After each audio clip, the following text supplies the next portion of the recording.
Hello.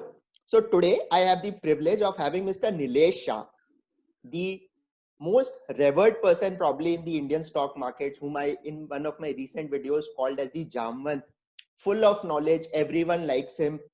He's also on the Prime Minister's Economic Advisory Council. So here we have the Managing Director of Kotak-Mahindra AMC, Mr. Nilesh Shah, a chartered accountant and cost accountant of his heydays. Welcome to the show, sir. Thank you, Anurag. It's my pleasure to be part of this show. Thank you, sir. So I'll straight away head into the questions. So, sir, my first question is that despite all that you've achieved in life, so much, how is it that you maintain such a calm exterior, such careful choice of words? It's almost like magical. I've spent hours watching your videos. I follow you on Twitter and I get mesmerized. I mean, because normally the thing is that people who get so successful, so famous, they tend to cut off from the vast majority. So how is it that you've maintained this kind of a thing, sir? So, one, it is experience. Every time I tried to become arrogant, I failed miserably. Uh, just from a professional career point of view, I was a gold medalist chartered accountant, went for my first day at ICICI with that attitude that I'm the number one chartered accountant of the country. I recognized all colleagues were infinitely more knowledgeable than me, and they were far more humble than me. Straight away on day one, ego crash. When I came into markets, managing money, my performance was fantastic. But there were other people who were generating equally good performance, and they were far more humble. Again, you crash to the ground. So every time I have tried to be arrogant, I have failed miserably. And then I recognize that why become arrogant and fail miserably? Might as well remain humble. At least you will avoid failure. Oh, fantastically well said, sir. So if we go back to your chronicles in terms of your personal life, so you lost your father at a very young age. And how did this impact you as an individual? Please share those memorable aspects of growing up. Did you suddenly have to become very, very mature because you suddenly lost that shelter? So how was that entire journey of growing up? So obviously, when you lose someone at an early age, it does create emotional imbalance, it does create financial insecurity. Fortunately for me, my mother was very strong and she ensured that we continued to study and she took care of our household. I stayed in a chawl system in Mumbai. There was a beautiful Sai Paranjpe movie called Katha, which depicted Mumbai's chawl system. So there was a lot of positivity during that difficult journey. Uh, Everyone in the chawl was happy to help. We were celebrating all festivals, even though we didn't have money. Everyone was helping each other. Whenever there was a problem in someone's household, the entire chawl, more than 200 families were together to tackle it. And at every level, I received enormous support from people who were just happy to help. And somewhere that made me believe in God that if you do good things will happen to you. I was tremendously lucky that so many people came to help me at every stage of my life. And it is because of their help, their blessing, their love, I have reached here. And if I can do something good for the society, I'll be only repaying the debt which I have incurred in my early career. I won't be building new things. I'm just repaying my old debt. Got it. So nice. I mean, people helping at that point of time. My next question is that, sir, you are from Gujarati Medium schooling, and from there to graduate to become one of the most prolific speakers on the Indian stock market. You've been a TEDx speaker as well. So normally, a lot of youngsters who do have vernacular, the regional language as their mother tongue and the primary language, find this transition very difficult. So how did you manage this entire journey from Gujarati medium to English, being so fluent? So I will give a lot of credit to my friends. We were all from Gujarati medium, moved into English medium, and I was in one of Mumbai's most elite college, Sidnam. Uh, Clearly, there was a differentiation between vernacular medium students, Gujarati, Marathi, Hindi, and people coming from English medium background. Uh, Somewhere, all of us came together, all vernacular medium students, and said that it doesn't matter whether we can speak fluent English or not, but we can still score better than those English medium educated students. We can still do well in exam. And fortunately, our professors, our fraternity supported each other. And it was no wonder that in most of the toppers of the college in my college days were from vernacular medium. More importantly, this was a period where I recognized English is an acceptable thing. Uh, you were allowed to express yourself in English in social communication. So that also gave confidence that people are not judging based on how you speak. People are judging you based on what you are putting in front of them. Fast forward into ICICI. In those days, again, my English was not that good. My English grammar is still bad. And, at no point of time, my seniors penalized me because I was not good speaker. I was not good writer. They encouraged me to keep on improving. I still remember one of my boss made me rewrite a letter 18 times. And finally, I got frustrated saying that, sir, I'm a vernacular medium student. Please help me. And he said, no, Nilesh, how long will you carry the baggage of vernacular medium student? Get out of that baggage and start practicing what is supposed to be a good letter writing. And I'll keep on guiding you till such time you write a perfect letter. Now, that kind of encouragement pushed me to, read, write, keep on rectifying my error. And over a period of time, I didn't realize when I become prolific speaker as well as writer in English. More importantly, one more thing actually has benefited me vis-a-vis probably my other peers. Uh, I was a very good reader all throughout my life. There were public libraries in Kalba Devi Road where I will go and read for entire day. Now, it exposed me to Hindi literature, Marathi literature, Gujarati literature. Albeit I was not that good in English literature, but I have read a couple of things there also. Now, when you read, you are able to collect so many thoughts. And when you put that thoughts in front of an audience, people actually doesn't recognize whether you are a good English speaker or not. They are actually interested in what kind of points you are making in front of them. So I think it's a mindset issue. If you do in English, it's fine. If you speak in your mother tongue, it's fine. As long as you are putting relevant points in front of an audience, they'll be happy with it. Yeah, and Prime Minister Modi is a classic example of the fact that he's always using his mother tongue and going across the world and getting attention. So I'm saying this because, this becomes quite a problem. People come to campus interviews, group discussions, personal interviews, and it is like, oh, you don't know English, you're out. So that becomes a lot of challenge for young chartered accountants probably, or cost accountants. So my next question is like, what really triggered the CA and the CMA decision way back in the 80s? So were you the first of your kind in the family? Did you have precedents? And that's my first question. And then your journey to being a gold medalist in CA. And in one of our previous interactions where I had met you in Calcutta and taken a written interview for my CA story, you had stated that you had studied extensively at a library. So what was your mantra then to become a gold medalist? So my two questions there, sir. So one, I decided to become CA because that was the most cost-effective course available.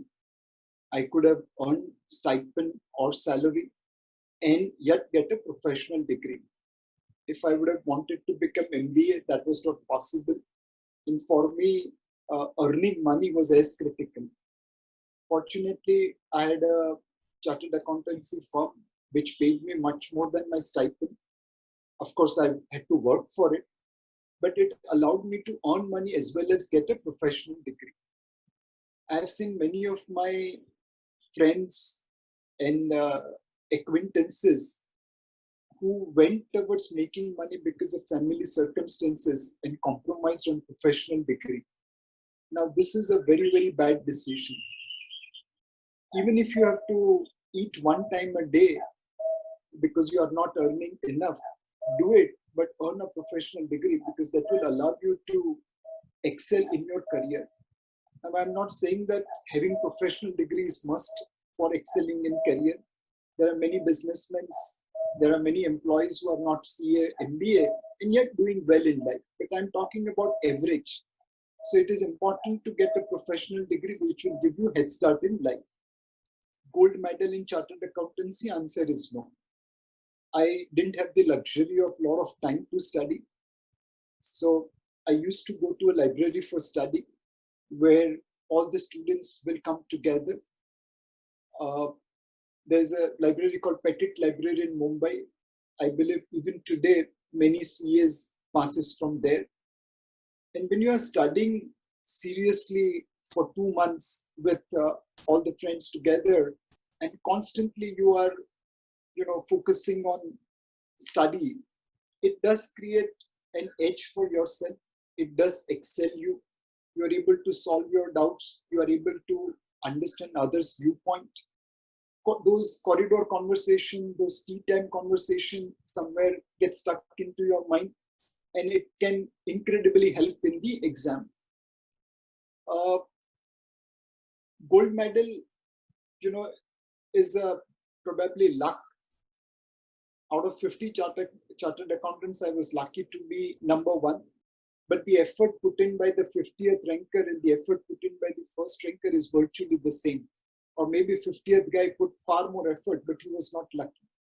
So I have never ever allowed this gold medalist chartered accountant to come to my mind except for my first day at ICICI. I think every CA who passes exam has put in equal effort. It's just that on that particular day, I was lucky.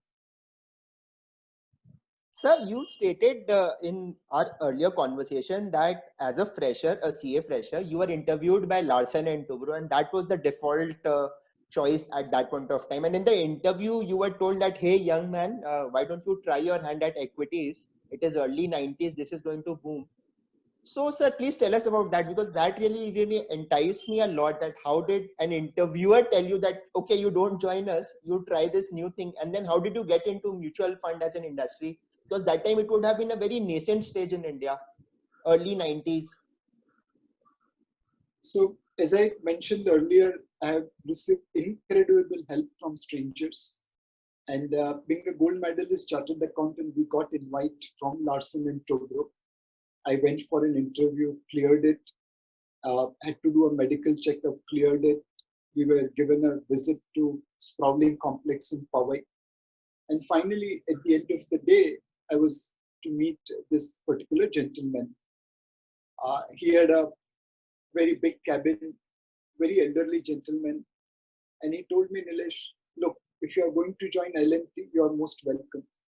But your life here will become too comfortable. There will be bus which will pick you up, bring you over here. There will be canteen where you will eat.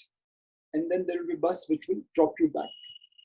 At this age, go for challenges. Go for financial services sector, which is opening up, where there will be lots of opportunities. I collected the appointment letter and said, I will think about it, your advice. And I am glad I followed that gentleman's advice. By stroke of luck, I got to know someone who was working in ICICI, went to meet him, and he put me in touch with ICICI HR department. They interviewed me and they offered me merchant banking division. It was one of the most coveted division within ICICI, and I was lucky to get break over there.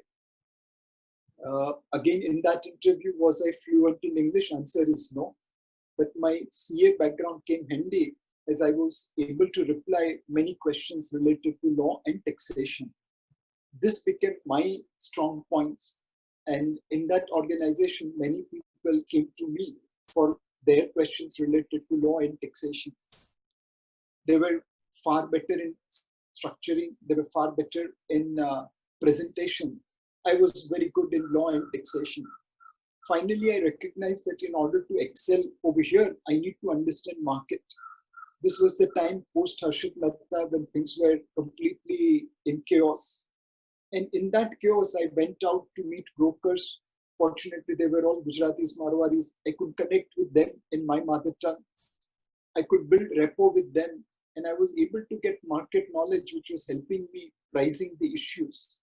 And slowly, slowly, I built on my strength rather than trying to compete on my weakness. And that allowed me to grow in my career. Everyone is blessed with different abilities, and it is important to build on your strength and work on your weaknesses rather than compete on your weaknesses with the outside world. So, sir, you told that in your family there was no one in service only. So you were the first one to join employment. So you never thought that, because, and you know, typically Gujaratis are very entrepreneurial in nature. They will prefer under all circumstances their own business. So how did you get into job? And then we will take the journey of Franklin, ICICI, Access, Kotak. So, sir, why job? So one, as I mentioned, my financial background was such in the initial days where security was more important. Second, over a period of time, my career started in organizations which encouraged professional entrepreneurship. From day one, I was entrepreneur in my job. I was taking initiatives which were not expected out of me. For example, in ICICI, I was working in merchant banking division. It wasn't expected that I should become expert in market. But I leveraged my strengths of being Gujarati and connected with Gujarati Marwari community to understand about the market, to understand about distribution, to understand about how markets are working. That strength allowed me to move into mutual funds, investment management. I was supposed to do investment management. I focused on sales and marketing because in those days we were managing very small sum of money and there was not enough days work in managing money. We went to meet clients, build relationship, and doing sales, marketing, and other work made us wholesome fund managers. If we remain focused only on investments, we would not have created brand for ourselves. So over a period of time, I ended up becoming professional entrepreneurs, and it is, graciousness of my organizations like ICICI Securities, Templeton, ICICI Prudential Mutual Fund, Axis Bank, where they allowed my professional entrepreneurship to grow. They allowed me to go outside of my job profile and add value to myself as well as to my organization. So everywhere, if you are going to do what is expected out of you, it's going to give you one level of satisfaction and one level of growth. Moment you step out of your comfort zone and start doing other things, and it adds value to you as well as to your organization, your growth rate becomes better and better. Oh, wow, that is a very fantastic thought. Going beyond your job description and your defined KRAs to add more value. Then you start getting noticed in organizations. Sir, amidst like Franklin, ICICI, Access, Kotak, it's been now like 3 decades in this financial services industry. So what have been very interesting moments, like good bosses, bad bosses, like one you told about the letter writing experience that you have, heaven sent opportunities to learn that you would like to share, which really helped you accelerate the learning curve? So again, I'm really lucky to have incredible bosses all throughout. They all have nurtured me. They have made me aware of my shortcomings. They have helped me overcome my shortcomings. I was never a perfect employee, but I was always lucky to get perfect bosses. Uh, it's a great luck or advantage when you get such a good bosses. till today, I'm in touch with all my bosses and I seek their guidance whenever I'm in doubt. And they all have helped me throughout my journey. I remember uh, I was going in lift with my boss in ICICI, and they were thinking about sending someone to Singapore to learn foreign exchange market. And we were going down from 5th floor to ground floor. Moment we reached ground floor, I had overheard them talking about it, and I said, "Ma'am, I am interested in going." I had never been out of India. I had never learned what was FX. I was doing very well in my merchant banking division. But I said, if I'm going to learn something new in Singapore, why not? They sent me over there. Obviously, that was like within 1 year of my joining ISEC. I was going for the first time abroad. I had never traveled abroad. I had never seen Singapore. I was amazed at those large trading desks and deep markets.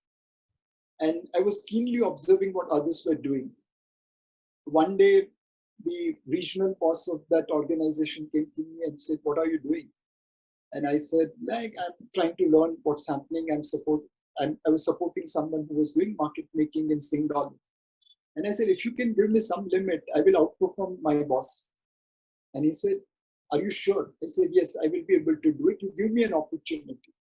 And he carved out a limit from his risk limit to me so that I can trade in Sing dollar. Now, what I had observed was that the desk at which I was working were hitting either bid or offer. They were not doing market making. I worked with the Singapore dollar brokers and started doing market making. So my position was $1 or $2 million, but I was constantly doing market making and earning small spread. I ended up increasing volume of the organization multiple times, but at the end of the day, I was always ending with positive P&L because I was just doing market making. My position was zero at the end of the day, but the jobbing which I did was able to create money for me. Obviously, it created pressure on the back office because suddenly they had to manage lots of deal tickets. But that's what this person observed, and he really appreciated and thanked, saying that, "Okay, you are taking initiative, keep on doing this." Uh, there are many such memories where you have to create an opportunity for yourself. You have to think out of box. You have to think, how do I outperform my competitors? Uh, there is a shortcut and then there is a right way of doing things. If you take shortcuts, eventually it will come to hound you. If you take right steps, if you take right path, eventually it will benefit you. Shortcut is always easy, but it is always dangerous. Right path is always difficult, but it's always profitable. So think out of box. Think how you can benefit with your strengths in the current environment and maximize return while minimizing risk. This simple rule will always work for you. Fair enough, sir. So a fund manager's job, sir, as one would look at, is quite glamorous. And sir, like as an MD of Kotak-AMC, you have like 1,64,000 crores across equity and debt as of 31st May 2020. So, of course, I do understand that you have a very team of very bright fund managers like Mr. Pankaj Tibrewal, whom we had interviewed a few weeks ago. But I also said that overall, so you are responsible for alpha, how Kotak-AMC stacks up amongst that entire competitive canvas, AUM, alpha, how do you beat the Sensex? So does that also create stress at times? Or does this job become very demanding? How do you manage stakeholder expectations? Because as I asked Mr. Pankaj also in the interview, there would be someone who is doing like a 5,000 rupees SIP with a view of his daughter's marriage, his children's education. So it's not always like the HNI. It's like a guy who has 1,000 rupees SIP who is doing. So that in itself would be quite a task, sir. So your thoughts on that? So one, you have to disengage yourself from material goals. At Kotak Mutual Fund, I'm not chasing AUM. I'm not chasing alpha. I'm not chasing profitability. In fact, in all our offices across most locations, you will find something called a wish tree. when a distributor or a client comes, we ask them to write, what do you expect out of us? Of course, there are a few guys who have said that we wish you to be the largest mutual fund in the country. But many people have written, I'm investing my surplus to get a retired life. I'm investing with a view to get my daughter married. I'm investing with a view to get my son educated, and so on and so forth. These are the wishes for which we are working. And to achieve that, we will do everything possible. There are many simple suggestions that I'm giving you my money because I trust you. Now, when your objective goes from profitability, AUM, and performance to maintaining trust, all the noises are out, all the clutter is out. Every step which I take in my organization and every step which my colleagues take in my organization, we just have to follow one thing. Is it going to increase trust of my investors in my business? Is it going to increase my investors' confidence in my brand? If it's going to increase trust, let's do it. If it's going to destroy trust, let's not do it. Now, we have a vast set of investors. Many are HNIs, they are more knowledgeable than us. Many are smart people, equally knowledgeable to us. But there are many people who have invested their life savings because they believe they can trust us. And every step we take at Kotak is only towards this one particular goal of enhancing investors' trust and confidence. Now, if it means I have to manage money on a longer term basis, so be it. If it means I have to generate alpha, so be it. If it means I have to let go some AUM, so be it. If it means I have to run my business fairly in compliance with all rules and regulations in letter and spirit, and it does put a pressure on me because others are not doing similar level of compliance, so be it. I'm here for the long term.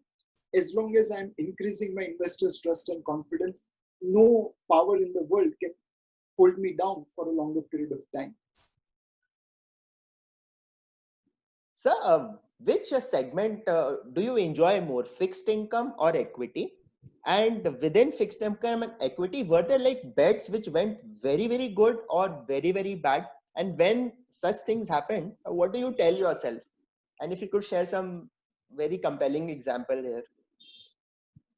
So, when you have to manage money, you have to manage money. Whether it's debt, equity, it doesn't matter. Principles of managing money remains the same. In fact, to a great extent, I believe I'm in an advantageous position vis-a-vis someone who's just specialized in debt or equity because I am able to cross-pollinate ideas from one side to another. Looking at the share price movement of a stock, I can try to estimate what will be impact on its credit profile. Looking at the credit profile of a company, I can cross-pollinate that idea into its equity performance. So giving this wholesome understanding of debt and equity market has really helped me. I have seen many, many failures in debt and equity market. When I started managing IPOs, most of the IPOs which I have managed in 91, 92, 93 period, all of them have lost money for investors. Not even one company is trading below the issue price at which I have done the issue. Now, where did we go wrong? Well, we went wrong in pricing the issues, in picking up the right businesses, because post CCI, there was a huge greed in pricing and we couldn't price the companies properly. In 97, when I joined Franklin Templeton, my first set of investments resulted into default. This was a very harrowing experience where companies in which we invested with the hope that they will go up on rating curve actually went down on rating curve. And that was again a learning. When I started managing equity, there was TMT bubble and we didn't come out as good as some of other fund managers. It was an opportunity to differentiate yourself vis-a-vis others, but you ended up becoming part of the crowd rather than standing aside. So at every level, there was an experience. 2008 was another humbling experience where we lost between 50 to 60% of NAVs as market corrected from 21,000 to 8,000. Now, at all this point of time, you kept on learning and you ensured that those mistakes are not repeated in the future.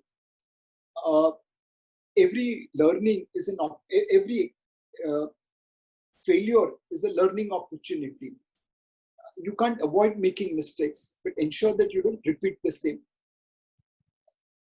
All right. And so highs, you would have some multi-baggers also. At those times, you would have really got a big name for yourself in that organization. I think over a period of time, the highs is when someone comes and compliments you. We were standing outside a 5-star hotel where an elderly couple, just was passing by, and suddenly they turned. Me and my wife were standing, and he put a hand on my head and said, "Beta, bless you. It's because of you that we are going and visiting this hotel." Now, that compliment, that blessing is far more valuable than whether you got a 10 bagger or 100 bagger. I still remember vividly, there was a doctor where I had to visit with my wife, and I was waiting outside for 2-3 hours. I was getting impatient. I had a lot of work pending.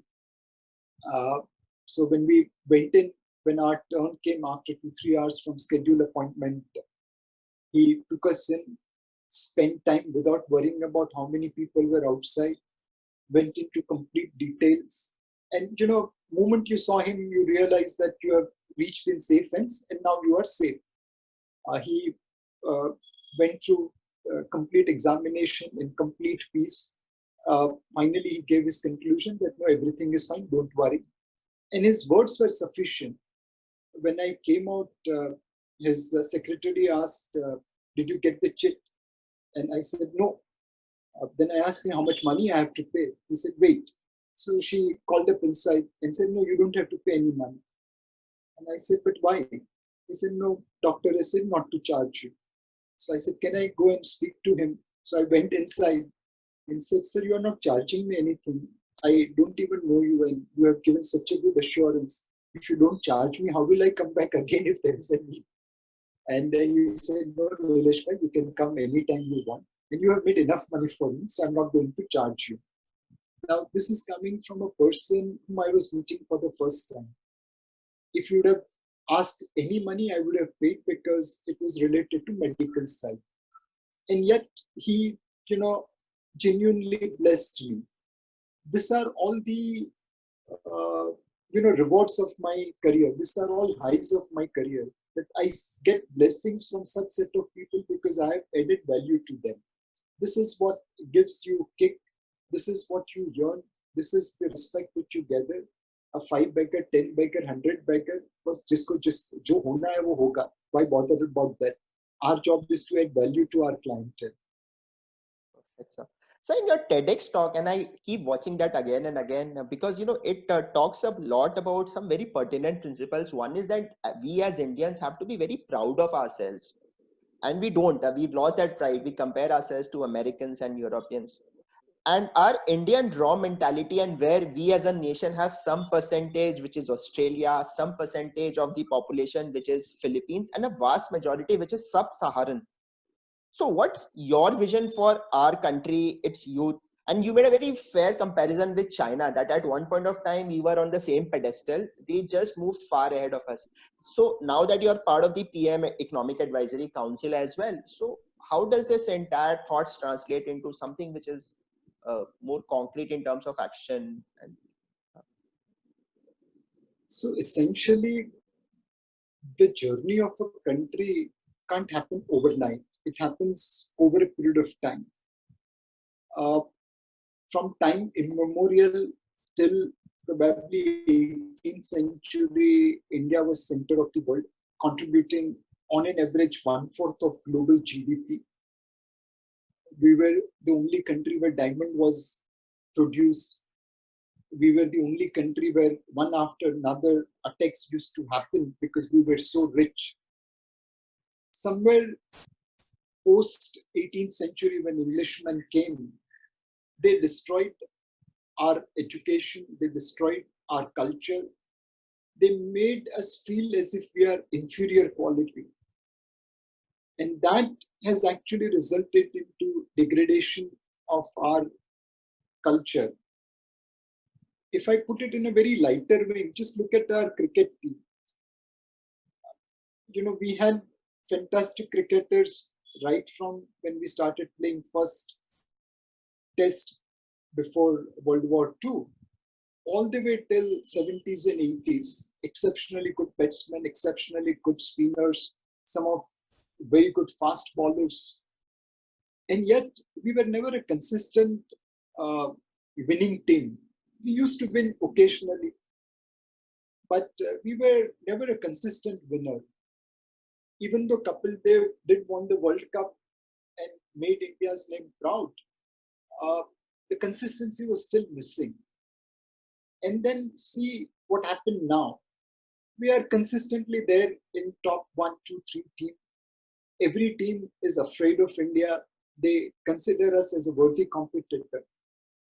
How did that transition happen?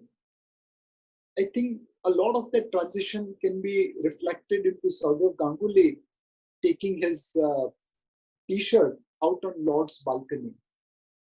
If I believe the gossips, Andrew Flintoff probably, in Wankhede Stadium uh, was moving in certain manner which was not liked by Indian cricketers, and they gave it back. There was no gulami of Gora in this set of cricketers. They took the world on a level playing field. We were equal to English cricketers, Australian cricketers, West Indies cricketers. That self-confidence allowed them to conquer, the cricketing championships. Of course, they are talented, they are disciplined, they are working hard, they are adopting modern technology, they are learning, they are reinventing. But most importantly, they have no self-doubt about superiority of anyone else compared to them. They think we are equal to everyone else. And that mindset is allowing Indians to outperform other teams consistently. What happened in cricket, we need in our economy. We need to be proud of our culture, proud of our heritage. We have to give respect to all the cultures, but at the same time, give respect to our own culture. We are not inferior to anyone. Others are not superior to us. Once that realization comes, we will be able to compete with level playing mindset. Of course, we have to work hard. We have to be disciplined. We have to be innovative. We have to do many other things. But most important is that once you are proud of your nation, your culture, your character, it does create a great country's foundation. So you kind of have pretty much achieved it all in terms of money, recognition, so ESOPs and so forth. So now what keeps you going in your life as a career? What's your long-term goal in terms of the Maslow's hierarchy, as one would typically call it? So you've kind of achieved it. Recognition is there. People know you. So self-actualization on that front, is there something which is still left? So what do you vision for yourself in 2030? So again, it's a very satisfying journey in terms of money recognition. But is it satisfying in terms of positively impacting life? Today's mutual fund industry, we have about 9 crore folios or 2.25 crore unique investors, whereas we should have reached 25 crore people. So when we look at past, we have done lots of things. When we look at potential, we are barely scratching the surface. Now the intention, motivation is to ensure that benefits of mutual fund reaches out to every man, to every household, to every Indian.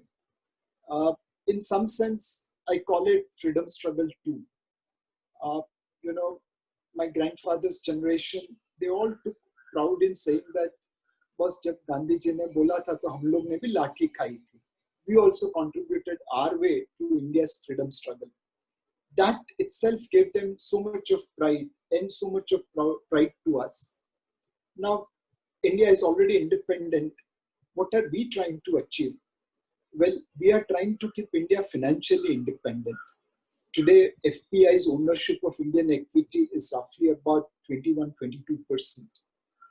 They own more than what retail investors own in India.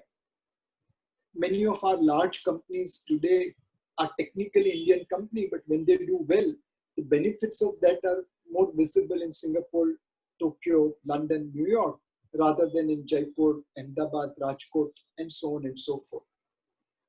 It is our job to spread awareness about equities, awareness about financial planning, awareness about regular investment, asset allocation, long-term investment, and ensure that one, we make Indians wealthy, and second, we retain Indian companies' ownership with India. Uh, in Ramayana, there's the story about Ram Bhagwan building Setu to Lanka, and monkeys were carrying large stones, boulders, and putting into the sea. There were squirrels who were also carrying small, small stones and putting into the sea. One of the monkey scolded squirrel that, boss, please don't come in my way. You will end up getting crushed. And the squirrel said, look, I also want to contribute in building the setu. And apparently Ram Bhagwan was so pleased and he put his finger on squirrel. And that's why those stripes are there on the body of squirrel. We are the squirrels of modern Ramayana. When country is progressing in building bridge to the future, we have to contribute to the extent possible. I can't carry the big boulders on my shoulder, but my ability is to carry a small stone. I will keep on filling the gaps. And I hope at some point of time when the bridge is built, our contribution also will be recognized. Right. Sir, what do you do? So because you have such a hectic life, what do you do to unwind? So your family, you got two daughters. So is it like Gujarati literature, which I gathered from my reading online, and you had to give up music, listening to music because of a hectic work hours? Recently, you had also tweeted about Shambhavi Mahamudra of Sadhguru, which really helped you manage stress. So what is your prescription for that? So one, yes, I'm very busy, but is it creating pressure on me? Answer is no. I enjoy what I'm doing, and I have never thought this as my work. I have taken this as my ibadat, my puja. Second, clearly, as you age, your body and mind needs to be taken care. And spirituality, yoga, meditation does help in calming your body and mind. Uh, for maybe 40, 45 years, I took my body for granted, but now I have to take care. Meditation is helping immensely, and either it's divine or otherwise, but many a times a lot of ideas come post meditation.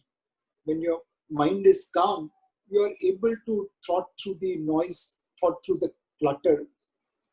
In investment, apart from all the fundamentals analysis, somewhere there is importance of gut feeling.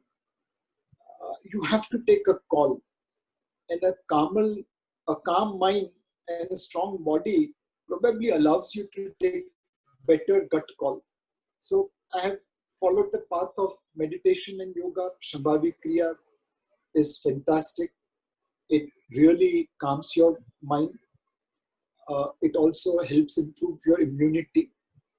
And more importantly, it also helps me in taking better decision.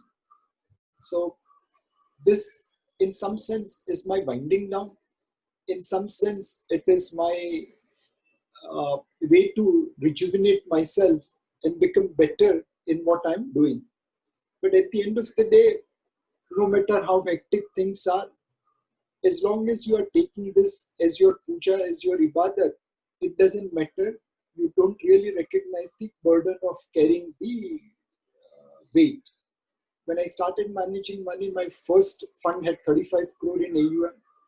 Today, it has reached to 1,85,000 crore. I have never realized the difference between managing 35 crore and managing 1,85,000 crore. The burden kept on growing, but you never recognized it because for you, what you did on day one and what you're doing today, it's the same thing. You have to maintain your investors' trust and add value to them. So what career advice would you give to your daughters? How old are they? You had tweeted in Jan 2019 about a talk of Muskan Nilesh Shah. That's the only thing which I know. So do you want them also to become chartered accountants? or do they have different career aspirations? So it is their career. If they need any guidance from me, me and my wife are always available, but they have to follow their passion.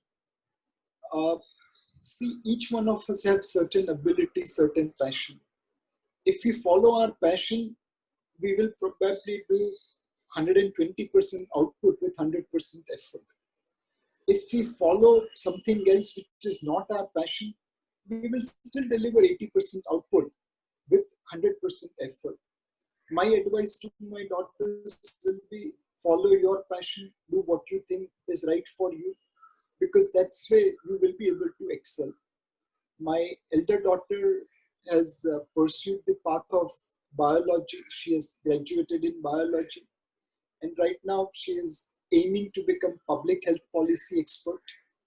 My younger daughter wants to become doctor. She's studying medicine. She's preparing for medical exam in the any NEFT or no NEET, the NEET NEET. exam, NEET exam.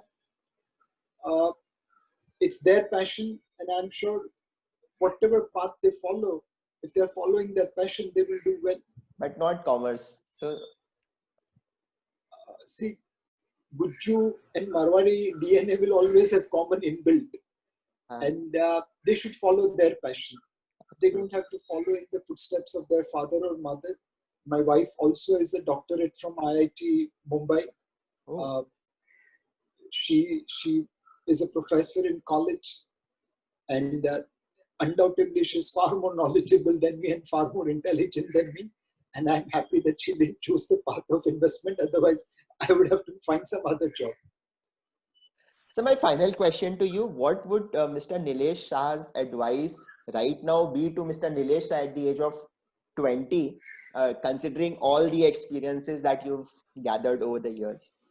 So this would be typically advice for the youngsters watching the show probably. I would have learned far more than what I have learned at the age of 20. I would have learned from others' mistakes rather than making those mistakes to learn for myself. It's always important to learn from others' mistake rather than make a mistake and pay a price and learn. If I was smart at age 20 or 25 or 30 or 35, I would have learned from others' mistake and not commit the same mistakes. For example, I would have invested more into quality businesses rather than chase momentum in order to generate short-term performance. I would have avoided credit risks where I was not secured, where I was not comfortable with the governance practices. I would have probably innovated products to satisfy conservative set of investors. Many things I would have done differently if I had learned from others' experience. Learning from others' experience is only possible if you read, you acquire knowledge, you process data, you process information, and arrive at conclusions. So invest in building knowledge, invest in learning. That will be the most important competitive edge which a person can create. Wow, great line, sir. Thank you so much for sparing time on this. And it was such an engaging conversation. You shared so many details about your insightful journey, sir. Thank you so much. And I'm sure that people who are going to watch this are really going to go home with very tangible takeaways. Thanks once again, sir. It's been worth the 1 year wait that I did for this. Thank you, Anurag. All the best. Thank you, sir. All right.